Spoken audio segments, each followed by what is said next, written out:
اعوذ باللہ من الشیطان الرجیم، بسم اللہ الرحمن الرحیم۔ وہ کون سے نبی ہیں جن کو اللہ تعالیٰ نے 100 سال وفات کے بعد زندہ کر دیا، اور وہ کون سے نبی ہیں جن کو تورات حرف بہ حرف یاد ہے، اور وہ کون سے نبی ہیں جن کے بارے میں معاذ اللہ نعوذ باللہ یہودیوں کا یہ عقیدہ ہے کہ وہ اللہ تعالیٰ کے بیٹے ہیں۔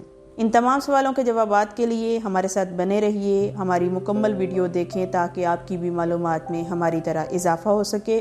بیل آئیکن کو کلک کریں اور ویڈیو کو لائک کریں۔ ناظرین، جب بنی اسرائیل کی بدعمالیاں حد سے بڑھ گئیں تو اللہ تعالیٰ کسی بھی قوم کی بحدود کو جب دیکھتا ہے کہ وہ باہر ہو گئی ہیں، اپنی ہدایت کے دائرے سے باہر نکل گئے ہیں، تو اللہ تعالیٰ ان کو سزا کے لیے کچھ نہ کچھ ان کے لیے اپنی طرف سے ان پر مصیبت ڈال دیتا ہے، جس سے وہ اپنے گناہوں کی سزا میں آ جاتے ہیں۔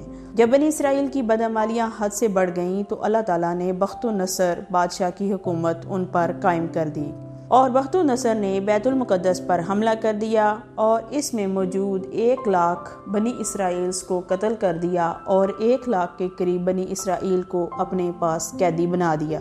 بخت النصر ایک بادشاہ تھا۔ بخت النصر کون تھا؟ یہ ایک ایسا بچہ تھا جو کہ بتوں کے پیروں میں پایا گیا۔ اہل علاقہ نے جب اس کو دیکھا تو اس کے باپ کا اتا پتہ موجود نہیں تھا، اس لیے اس کو بخت النصر کا نام دے دیا گیا۔ وقت کا بدلنا تھا، اللہ کا حکم ہونا تھا۔ یہی بچہ بعد میں یہاں کا گورنر مقرر ہوا اور پھر دنیا کا سب سے بڑا بادشاہ بن گیا، جو کہ بیت المقدس پر حملہ آور ہوا۔ اس نے بیت المقدس کو نقصان پہنچایا اور یہاں کے شہریوں اور گاؤں کو مکمل طور پہ ستیہ ناش کر دیا اور اس کو ویران اور بے آباد کر دیا۔ جو قیدی حضرت آپ بخت النصر کے پاس آئے ان میں حضرت عزیر رضی اللہ تعالیٰ عنہ بھی تھے۔ حضرت عزیر رضی اللہ تعالیٰ عنہ کا شمار انبیاء میں ہوتا ہے۔ جب کچھ سالوں بعد قید سے حضرت عزیر رضی اللہ تعالیٰ عنہ آزاد ہوئے تو اپنے گدھے پر سوار ہو کر اپنے شہر کی طرف چل پڑے۔ حضرت عزیر رضی اللہ تعالیٰ عنہ کو اپنا شہر دیکھ کے بہت افسوس ہوا۔ وہ بہت پریشان رہنے لگے اور کہنے لگے کہ یہ ویرانیاں کیسے ہو گئیں، وہاں لوگ کیا، گھر کیا، ہر چیز ٹوٹ پھوٹ اور ہڈیاں تھیں۔ یہ سارے حالات دیکھ کر بے ساختہ آپ کے منہ سے یہ نکل پڑا کہ کیسے اللہ تعالیٰ ان لوگوں کو دوبارہ آباد کرے گا اور ان ہڈیوں کو جوڑے گا۔ یہ بات کہنی تھی کہ آپ نے کچھ فروٹ اٹھائے، کیونکہ شہر بے آباد تھا تو پھلوں اور پھولوں سے تمام درخت بھرے لٹکے ہوئے تھے، کوئی ان کو کھانے والا نہیں تھا۔ حضرت عزیر رضی اللہ تعالیٰ عنہ نے چند پھل توڑے، ان کو سیر ہو کر کھایا اور انگوروں کے گچھوں سے رس نکالا اور اپنی مشک میں بھر دیا۔ اپنے گدھے کو بھی کھانے کے لیے دیا اور اسے ایک طرف باندھ دیا۔ پھل نوش فرمانے کے بعد حضرت عزیر رضی اللہ تعالیٰ عنہ کچھ دیر آرام کرنے کے لیے درخت کے سائے میں لیٹ گئے۔ نیند کی حالت میں اللہ تعالیٰ نے آپ کو وفات دے دی اور اس طرح آپ دنیا سے کوچا کر گئے۔ اللہ نے پرندوں، چرندوں، درندوں کو، تمام مخلوقات کو آپ سے اوجھل کر دیا اور آپ اسی حالت میں 70 سال تک وہیں پڑے رہے۔ آپ کا گدھا مر گیا اور اس کی ہڈیاں گل سڑ کے ادھر ادھر بکھر گئیں۔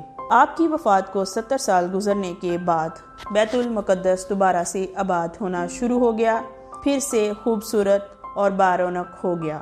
لوگ ادھر ادھر چلنے شروع ہو گئے اور کسی کو کوئی خبر نہیں تھی کہ 100 سال پہلے یہاں کیا واقعہ پیش آیا ہے۔ حضرت عزیر رضی اللہ تعالیٰ عنہ کو وفات پائے 100 سال گزر جانے کے بعد اللہ تعالیٰ نے حکم دیا اور اس کو دوبارہ زندہ کر دیا۔ جب آپ دوبارہ زندہ ہوئے تو آپ نے دیکھا کہ آپ کا گدھا مر گیا ہے۔ نہ صرف مر گیا ہے بلکہ اس کی ہڈیاں ادھر ادھر بکھری پڑی ہیں۔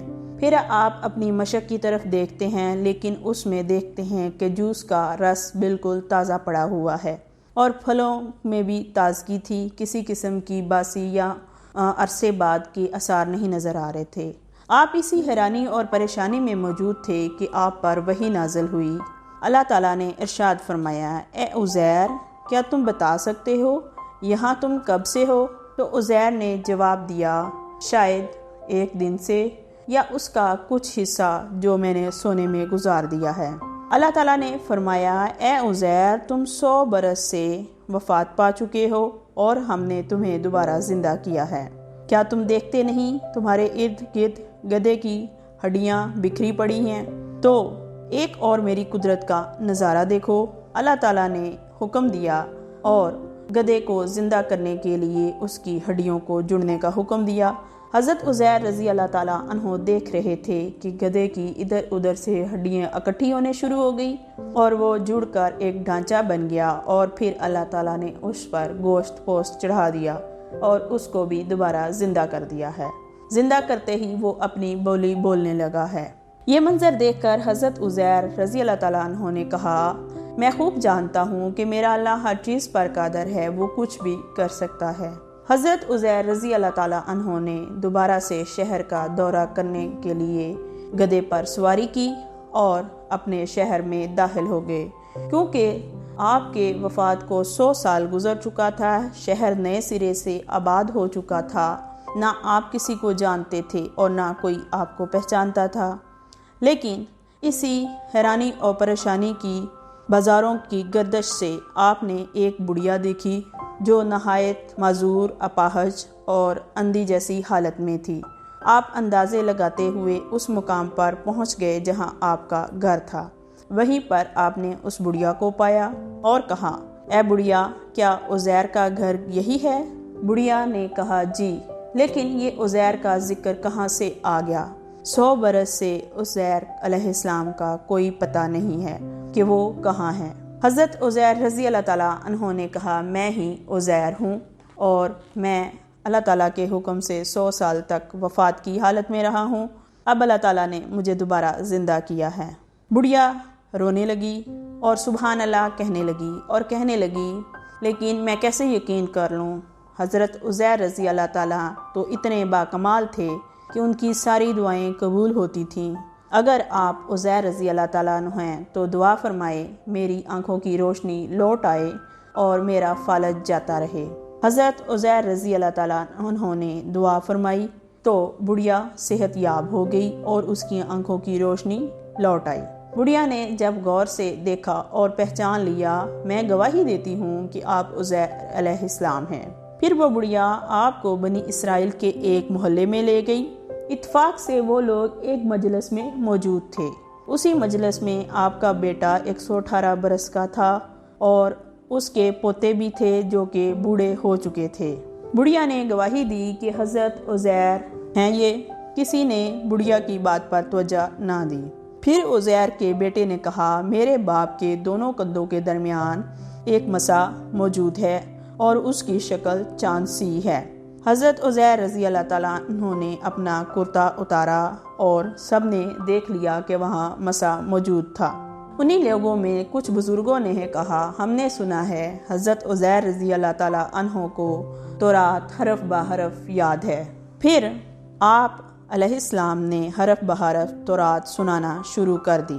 لوگ حیرانی سے دیکھ رہے تھے، لیکن پھر ایک سوال اٹھ کھڑا ہوا کہ جیسے ہم کیسے یقین کر لیں کہ آپ نے جو تورات سنائی ہے وہ بالکل صحیح ہے، کیونکہ بخت نصر بادشاہ نے جب تمام شہر کو برباد کیا تھا اس وقت 40,000 تورات کے نسخے بھی نسخ کر دیے تھے، ان کو ختم کر دیا تھا۔ پھر ایک شخص بولا میرے باپ نے بتایا تھا کہ جب بخت نصر نے ہمیں قید کرنا شروع کیا تو میں نے تورات انگوروں کے گچھوں کے باغ میں چھپا دی ہے۔